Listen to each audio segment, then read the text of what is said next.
দেখে বেড়ালো দিয়ে যাও, দিয়ে যাও।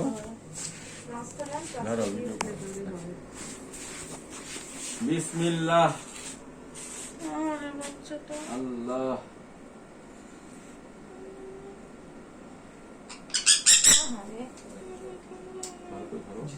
এই তো হাতে এটা হাত চাচ্ছে বলছি। বিসমিল্লাহ। ব্যথা দেন না।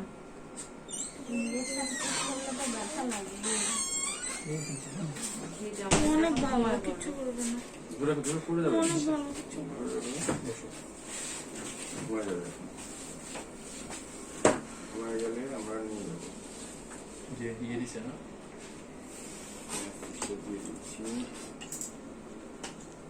এখন আমরা আচ্ছা, যদি ওর এরকম এটা কতদিন পরে আমি আবার ফলো আপ করতে পারি? মানে এখন অবস্থা বুঝতে আগে জিনিসটা করলে না তখন